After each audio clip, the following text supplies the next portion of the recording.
আল্লাহ নবী বলছেন, মানুষ না বুঝে কতগুলো কথা বলে দেয়, যার ফলাফল জাহান্নাম। কোনটা দিয়ে আর সেটা আদায় হবে না। ভুল করে একদিন কারোর ব্যাপারে একটা কথা বলেছেন, আজীবন তাহাজ্জুদ পড়ে সফল হওয়া যাবে না। একটাই ভারী হয়ে যাবে, অনেক ভারী হবে। চারটা কাজ করবেন, জীবনে জান্নাত হবে। এক, 5 ওয়াক্ত সালাত। 2, হালাল রুজি। 3, কোরআন তেলাওয়াত। 4, আড্ডা পিটা হারাম চিরদিনের জন্য। আড্ডা পিটা দুইভাবে, একটা হলো মোবাইল নিয়ে ল্যাংটা মেয়ে দেখা ঘন্টার ঘন্টা, তার নাম আড্ডা পিটা। আর একটা হলো এই যে দোকানে ঘন্টার ঘন্টা বসে থাকা ল্যাংটা বেটি ছেলে নাচছে, আর আপনি বলছেন ভোটের খবর বলো, ও কি এ কি করছে। শয়তানি কথা, নোংরামি কথা, বেহায়াই কথা, লজ্জাহীন কথা, বদনাম গিবাত দিন রাত আর একজনের করছেন। এগুলো থেকে বেঁচে থাকেন, জান্নাত হবে ইনশাল্লাহ। আমি 12 আর 6, 24 তারিখ থেকে 22 তারিখ থেকে আমি 11 তারিখ পর্যন্ত লন্ডনে থাকলাম। প্রায় বহু জায়গায় ঘুরলাম, কোথাও আমি দুইজনকে বসে গল্প করতে দেখিনি। ওরা আপনাদেরকে গল্প করতে লাগিয়ে দিয়েছে, মোবাইল আপনাদের হাতে দিয়ে। ওরা এগুলো করে না। আমি সিঙ্গাপুর থেকে লন্ডন পর্যন্ত বিমান পৌঁছেতে 14 ঘন্টা সময় লাগলো একটানা। তো 14 ঘন্টায় আমি এদের যা দেখলাম, পুরুষ নারী, ওরা 2-1 জন নাটক দেখছে মোবাইলে, এটা আমার মনে হলো। বাকিরা কেউ বই পড়ছে, কেউ মোবাইলে হিসাব নিকাশ করছে, কেউ মোবাইলে বই পড়ছে, অথচ তারা ইহুদি, অথচ তারা খ্রিস্টান। আমার অনুমান হলো যে আমি সিঙ্গাপুর থেকে লন্ডন যাওয়া পর্যন্ত বিমানে ইহুদি খ্রিস্টান ছাড়া আর কোনো মানুষ ছিল না। আসার দিনও আমাকে তাই মনে হলো। তো আমার মনে হলো ফলাফলে যে মোহাম্মদ সাল্লাল্লাহু আলাইহি সাল্লামের চালচলন, সামাজিকতা ওরা নিয়ে নিয়েছে, আর সামাজিকতার অন্যায় অবিচার এদের উপরে চাপিয়ে দিয়েছে, মুসলমানের উপরে, যেটা ছিল জাহেলিয়াত। মারো, ধরো, দাগাবাজি করো, দাঙ্গামা হাঙ্গামা করো। বাঙালিরা এখন বলছে, বাংলাদেশের লোক, যে এখন বিবাহ করলো চাঁদা দিতে হবে। এই বিবাহ করবি কেন, চাঁদা দে আগে। নোংরামি কত! ছেলে মেয়ে কেন মানুষ করছেন? আপনাকে তো আমি কোনোদিন ভালো বলিনি।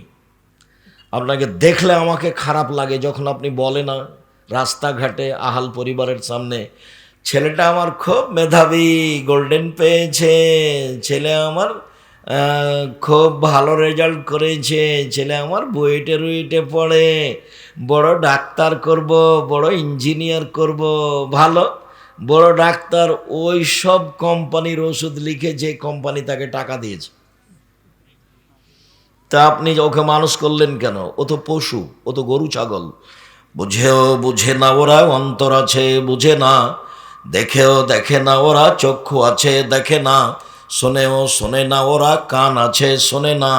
উলাইকা কালানাম, তারা পশু প্রাণীর মতো, তারা গরু ছাগলের মতো, তারা কুকুর শ্রীগালের মতো, বালহুম আযাল, বরং তার চেয়ে খারাপ। আপনার ছেলে ডাক্তার হওয়ার পরে, ভালো ঔষধ জানার পরে, অন্য কোম্পানি টাকা দিয়েছে মর্মে যদি ঔষধ লিখে থাকে, তাহলে কুকুরের চেয়ে খারাপও।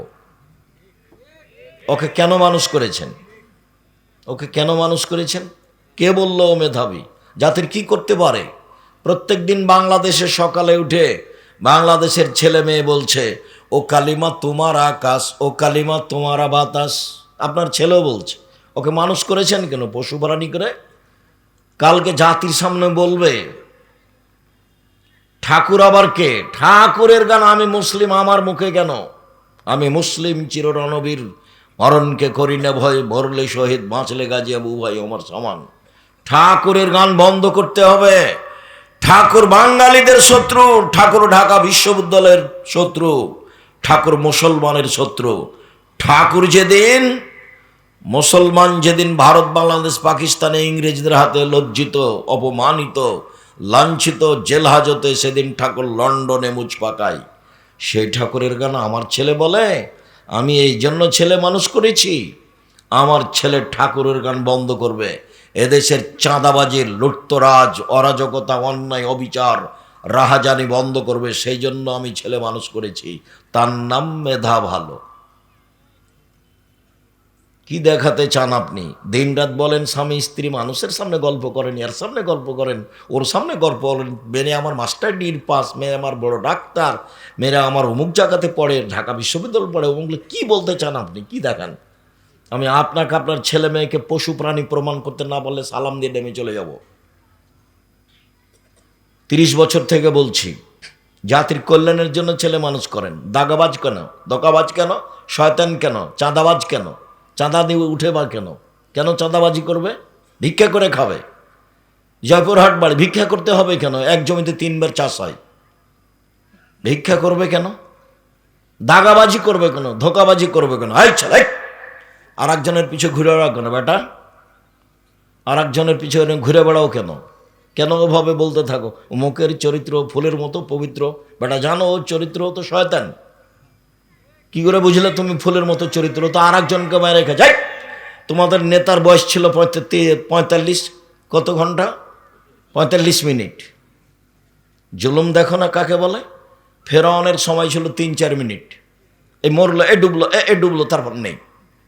আজ সামুদ দেখতে দেখতে নেই। দেখবা খুলনার অঘোষিত সম্রাট এরশাদ শিকদার মেয়ের মাথায় হাত দিতে পারেনি। খুলনার অঘোষিত সম্রাট এরশাদ শিকদার রাতে রাতে কুয়েত দখল করেছিল প্রেসিডেন্ট সাদ্দাম। এমনি নিরুপায় দেশ থেকে চলে যেতে হয়েছে, কোনো পথ ঘাট থাকেনি। ক্ষমতা দেখাবা না, ভিক্ষা করে খাও। ভিক্ষা করে খাওয়া কোনো? দিন মজুরি করে খাও। দিন মজুরি করে খাওয়া কোনো? চকলেট বিক্রি করে খাও।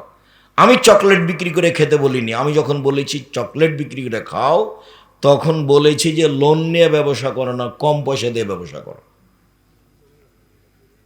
এ কথা বলেছি। চকলেট বিক্রি কি দুনিয়াতে ব্যবসা? আর কোনো ব্যবসা নাই? কলা আছে, জুতা স্যান্ডেল আছে, কাপড় আছে, অল্প পয়সার ব্যবসা আছে।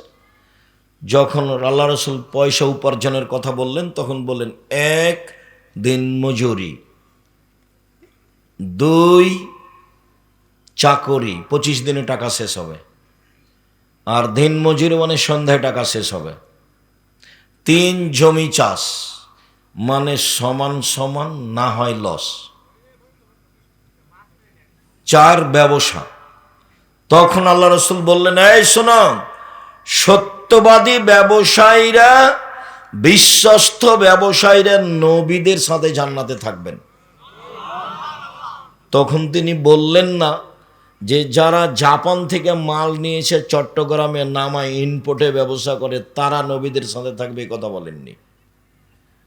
যারা চকলেট বিক্রি করে তারা নবীদের সাথে থাকবে, এ কথা বলেননি। তিনি বলেছেন সত্যবাদী বিশ্বস্ত ব্যবসায়ী যারা, তারা নবীদের সাথে জান্নাতে থাকবেন। আবারও বলছে, পৃথিবীর ব্যবসায়ীরা শোনো, ইন্না তিজারাত এহজরুল কিদওয়াল হালাব, ব্যবসাতে মিথ্যা কথা চলে আসে, কসম চলে আসে। অতএব ফাশুবহু সাদকা, দান করে এটা মিটিয়ে দাও। তো ব্যবসাও একটা পয়সা উপার্জনের পথ, চাকরিও একটা পয়সা উপার্জনের পথ। উনি নিজে মানুষকে চাকরি দিয়েছে, বলেছেন এই বেতন তোমার 600, কথার কথা। এর মধ্যে যদি কারো 5টা টাকা নেও, সেটা হবে আত্মসাৎ, মানে ঘুষ নিবা না। তিনি দিন মজুরি হিসাবে মানুষকে কাজ করতে বলতেন, তিনি নিজে ব্যবসায়ী ছিলেন। তো দিন মজুরির কোনো প্রশংসা করলেন না, খালি বললেন যে ঘাম শুকানোর আগে তাকে টাকা দিয়ে দাও, টাকা দিয়ে দাও, টাকা দিয়ে দাও দিন মজুরকে। ব্যবসা খুব সাবধান, চাকরি খুব সাবধান। যে টাকা বেতন নির্ধারণ হয়েছে ওরা 19-20 করবে না, নইলে জাহান্নামে হবে, সতর্ক।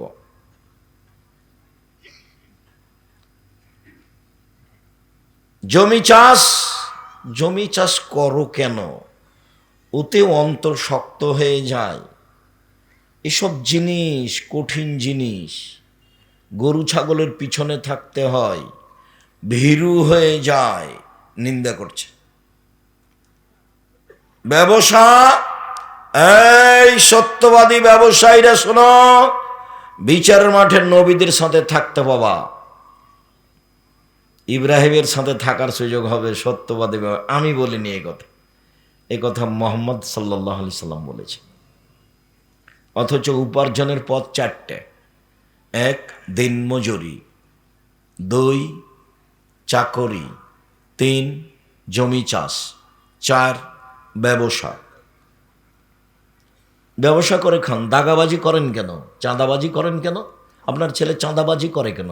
আপনার ছেলে জাতির জন্য বোঝা, ও মানুষের মায়েরা খায়, ও দল করে, ও দাপট দেখায়, মানুষকে জেল হাজতে দেয়, ক্ষমতা দেখায়।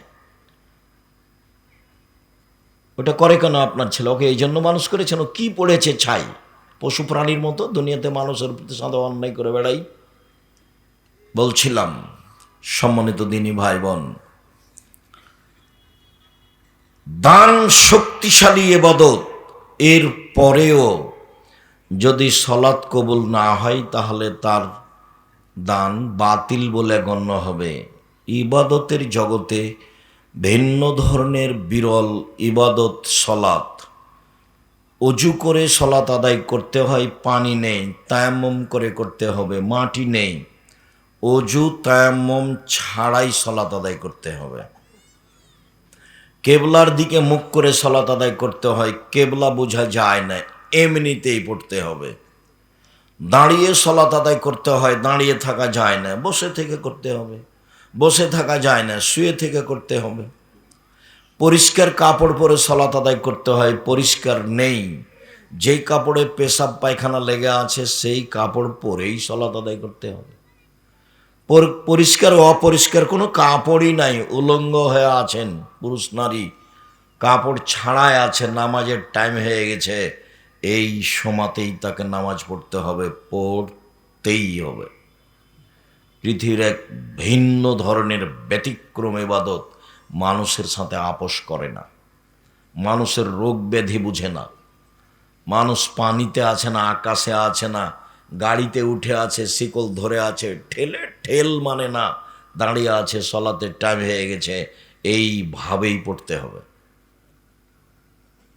পৃথিবীর ব্যতিক্রম ইবাদত সলাত। সম্মানিত দিনী ভাই বোন, অলসতা করে সলাৎ ছেড়ে দিলে ইমাম আহমদ বিন হাম্বল রাহিমাহুল্লাহ বলেছেন ওকে জবে করতে হবে, মেরে ফেলে দিতে হবে, হত্যা করতে হবে। ইমাম আবু হানিফা রাহিমাহুল্লাহ বলেছেন ওকে জেলখানায় বন্দি করে পিটিয়ে সলাৎ আদায় করাতে হবে। বর্তমানে আরবি বিদ্বানগণ বলছেন যে স্বামী সলাৎ আদায় করে, স্ত্রী করে না, স্ত্রী করে, স্বামী করে না, তাহলে বিভাগ কেটে গেছে। চেয়ারম্যান মেম্বার লাগে না, খাতা কলম লাগে না, কাজই লাগে না, এমনিতেই গেছে। তারা আরও বলছে যে অবস্থায় মারা গেলে তার জানাজা হবে না। তারা আরও বলছে যে মারা গেলে তার জানাজা তো হবে না, হবেই না, তার কাফন দাফন মুসলমানের কবরস্থানে হবে না, ওকে হিন্দুদের শ্মশান ঘাটে ফেলে দিতে হবে। তারা এইভাবেই কলম ধরেছে। ইবাদতের জগতে ব্যতিক্রম ইবাদত সলাত। মহান আল্লাহ বলেন, ফাকিমুস সলাত ওয়া আতুজ যাকাতা, তোমরা সলাত আদায় করো, যাকাত প্রদান করো, আদেশ। মহান আল্লাহ বলেন, ফাসল্লি লিরাব্বিক ওয়ানহার, মুহাম্মদ সাল্লাল্লাহু আলাইহি সাল্লাম আপনি সলাত আদায় করুন, কুরবানি করুন। মুহাম্মদ সাল্লাল্লাহু আলাইহি সাল্লাম আপনি সলাত আদায় করুন, কোরবানি করুন, আদেশ। আব্দুল্লাহ ইবনে উমর বলেন, রাসূল সাল্লাল্লাহু আলাইহি সাল্লাম বলেছেন, ইসলামের ভিত্তি হলো 5টা, যার উপরে ইসলাম নির্ভর করে, একজন মানুষের ঈমান নির্ভর করে।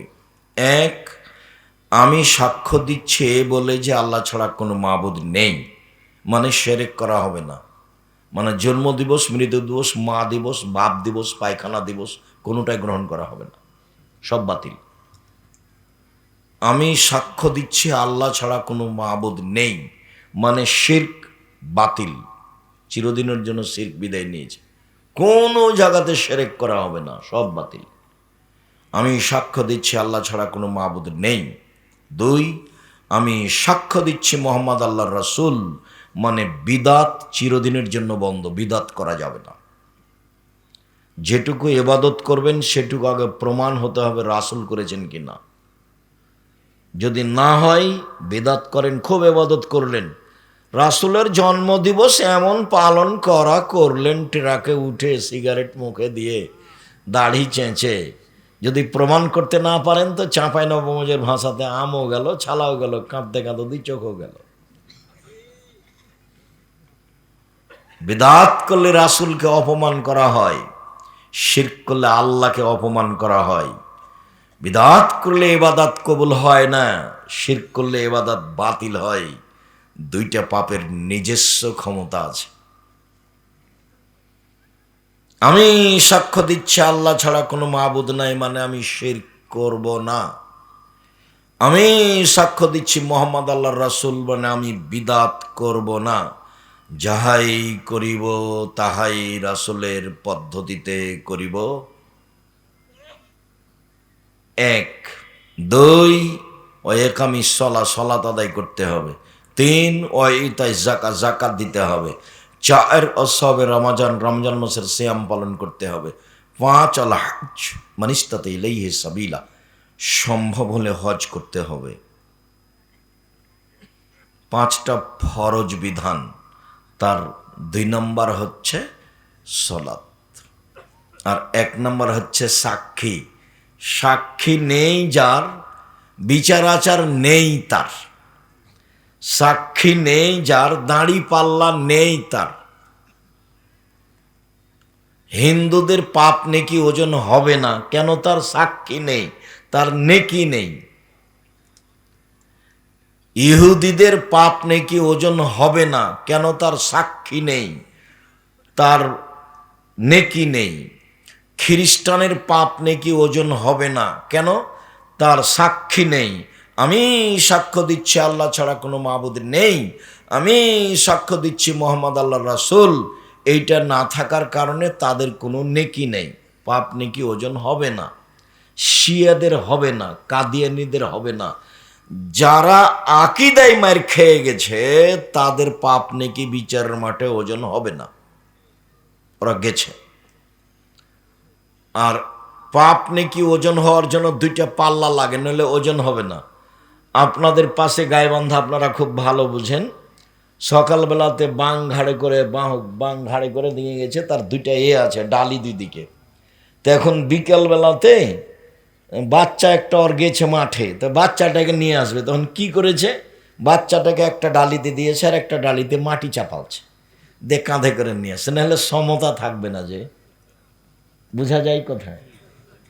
তো মানে পাপ নেকি যে ওজন হবে, আল্লাহ বলছেন তোর তো নেকি নাই, তো ওজন হবে কি দিয়ে? তো ওটা বাতিল।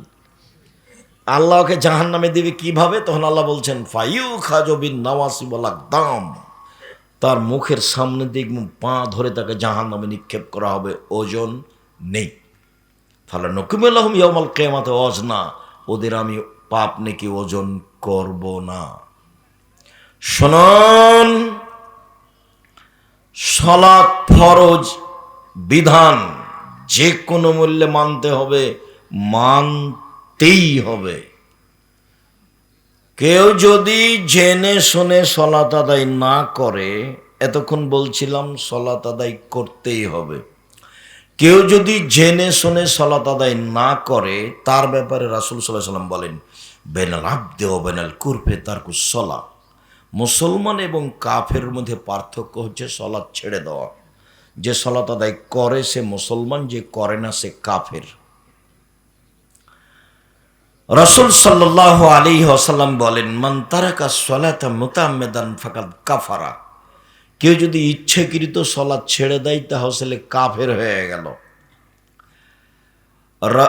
আসহাবু মুহাম্মাদিন সাল্লাল্লাহু আলাইহি সাল্লাম লা ইয়ারুনা তারকুহু কুফরুন গায়রা সালাত, সাহাবীগণ সালাত ব্যতীত অন্য কোনো ফরজ বিধান ছেড়ে দিলে কাফের মনে করতেন না, মনে করতেন বড় পাপী।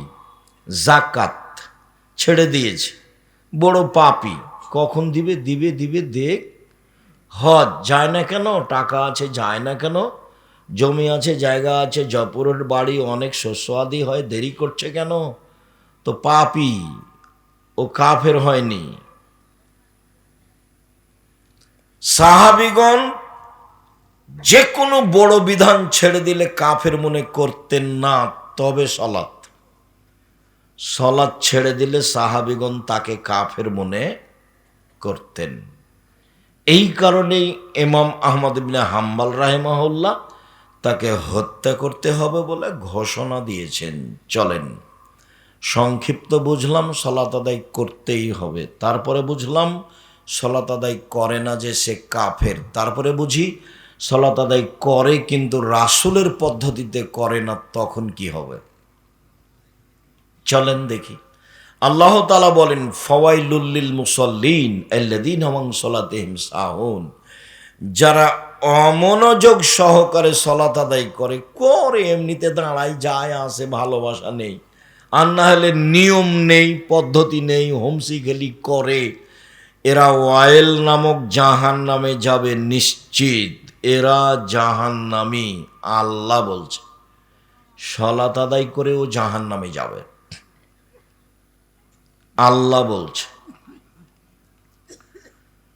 আবু হুরায়রা রাদিয়াল্লাহু তাআলা আনহু বলেন, রাসূল সাল্লাল্লাহু আলাইহি সাল্লাম বলেছেন, মান হাফাজা আলাইহা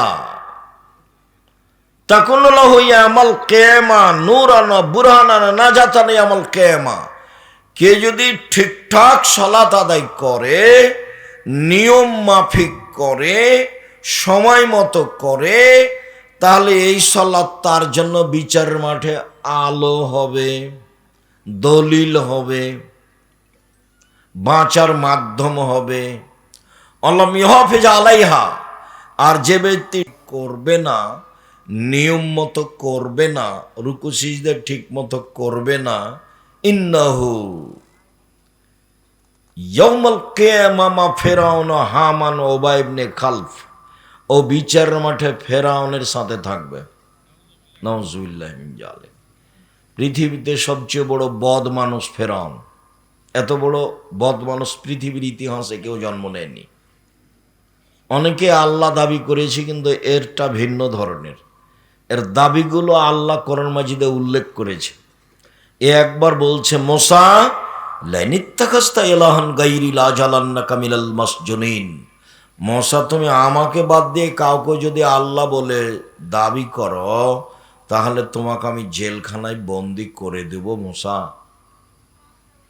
একবার বলছে ফেরাউন, মুসা মা আলিমতু লাকুম মিন ইলাহিন গায়রি, আমি ব্যতীত তোমাদের কেউ আল্লাহ আছে এটা আমি জানি না।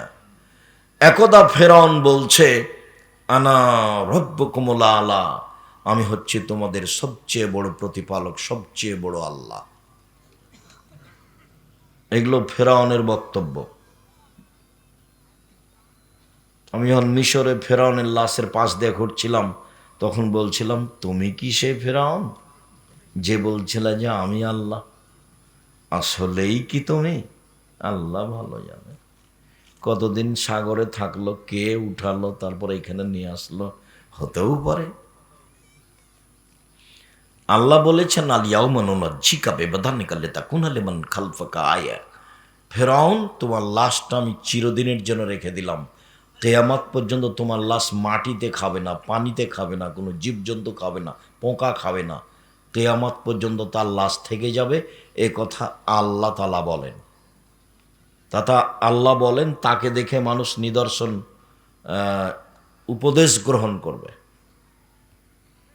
আমি সালাত আদায় করলাম আর এরকম হলো অবস্থা, দুঃখিত। একজন সাহাবী মসজিদে ঢুকে 2 রাকাত সালাত আদায় করে আল্লাহ রাসূলকে বললেন, আসসালামু আলাইকুম। তখন আল্লাহ রাসূল বললেন, সাল্লি ফাইন্নাকা লাম তুসাল্লি, তুমি সালাত আদায় করো, তুমি করনি। লোকটি আবার সালাত আদায় করলো, আল্লাহ রাসূলকে সালাম দিল। আল্লাহ রাসূল বললেন, সাল্লি, তুমি সালাত আদায় করো, তুমি করনি। লোকটি আবার সালাত আদায় করলো, আল্লাহ রাসূলকে সালাম দিল। আল্লাহ রাসূল বললেন, তুমি সালাত আদায় করো, তুমি করনি। তখন লোকটি বলছে, আল্লিমনি কাইফা উসাল্লি, এর চেয়ে ভালো করে সালাত আদায় করতে পারবো না, কিভাবে করতে হবে বলে দেন। আর রুকু সিজদায় ভুল ছিল। তো রাসূল, হাদিস বুখারী মুসলিম, রাসূল সাল্লাল্লাহু আলাইহি সাল্লাম তাকে যদি বলতেন, হ্যাঁ তুমি সালাত আদায় করেছো, তবে খুব একটা ভালো হয়নি, তাহলে না হয় একটা হতো। একইবারই যে না করে দিলেন, বলছেন তুমি সালাত আদায় করো, তুমি করনি, তিনবার সববারই না করলেন। একবার যদি একটু বলতেন যে খুব একটা ভালো হয়নি, একটু ভালো করে করো না, এরকম বললেন না, সব না। হুযায়ফা রাদিয়াল্লাহু তাআলা আনহু একটা লোককে সালাত আদায় করতে দেখলেন, তার রুকু সিজদা ঠিক ছিল না, তো সালাম ফিরার পরে বলছে, এই শোনো, তোমার সালাত হয়নি, তুমি যদি এখন মারা যাও তাহলে ইসলামের নিয়ম নীতির উপরে তোমার মরণ হবে না, রাসূলের পদ্ধতির উপরে তোমার মরণ হবে না, মানে তুমি জাহান্নামে গেছো।